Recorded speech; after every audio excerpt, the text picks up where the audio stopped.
Salut, ici Maps! Aujourd'hui, je vous parle du livre Oser pour soi de Sandra Dussault des éditions Luzerne Rousse.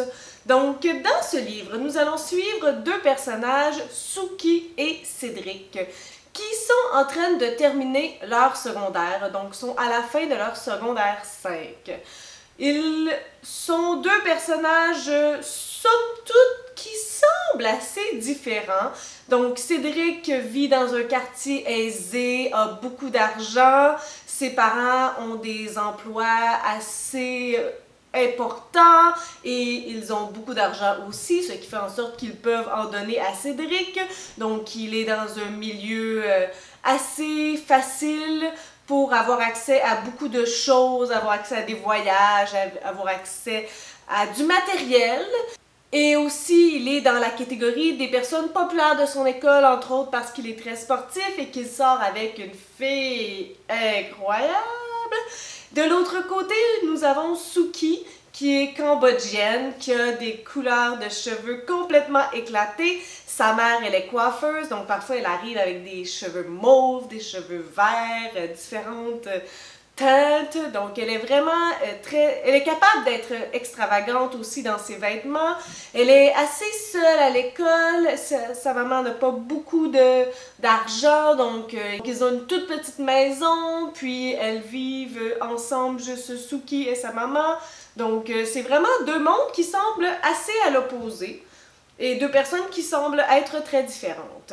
Donc, nous allons suivre leur parcours dans leur quête intérieure, un peu si je peux dire ça ici. En fait, Cédric, il va être vraiment happé par la transition de l'adolescent au jeune adulte, donc du secondaire à cégep ou autre chose.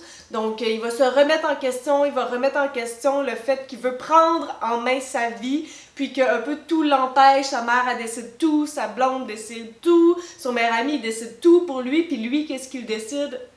Pas grand-chose.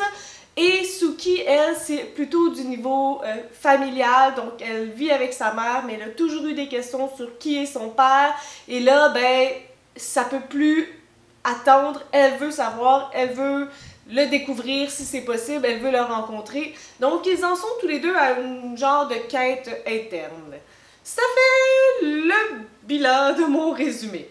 Donc, comme je vous disais, nous allons suivre ces deux personnages-là et nous allons les suivre en alternance. Malgré que l'on passe beaucoup plus de temps avec Cédric au départ et dans la majeure partie du livre, on va quand même parfois être au cœur des pensées de Suki.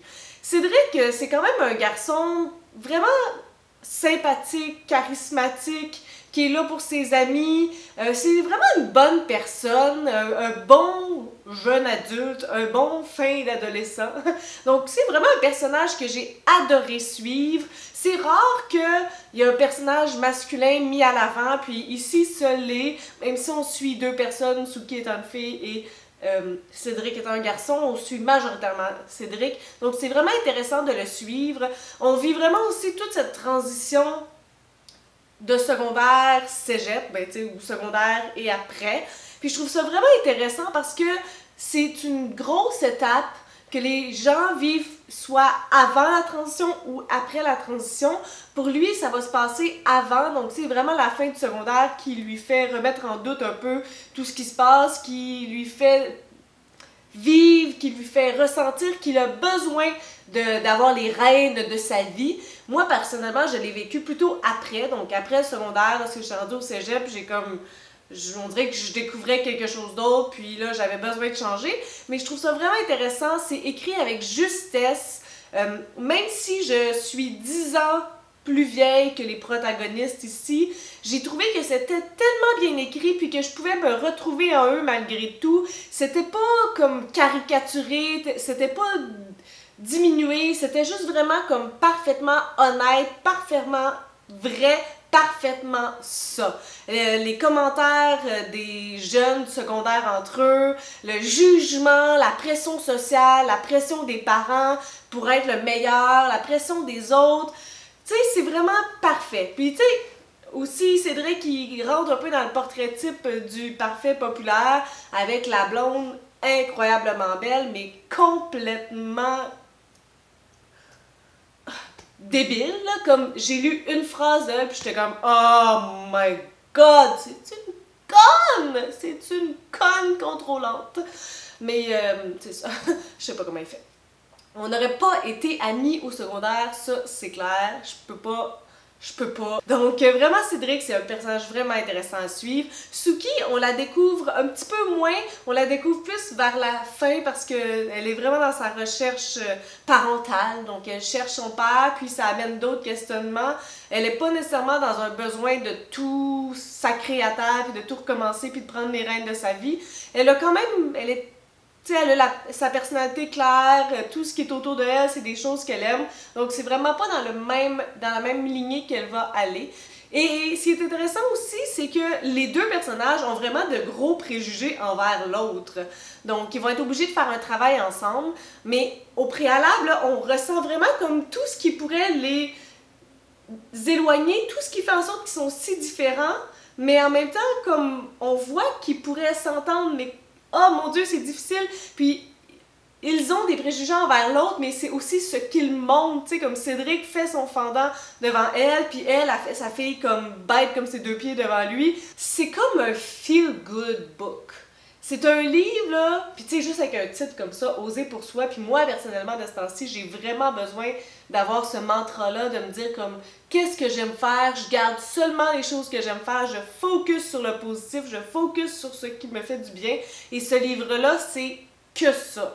C'est se centrer sur soi, se centrer sur nos intérêts, sur les personnes qu'on aime, sur les personnes qu'on veut autour de soi, qu'on ait 17 ans, qu'on ait 27 ans, qu'on ait 78 ans, c'est ça, le focus, ça fait tellement du bien lire ce livre-là.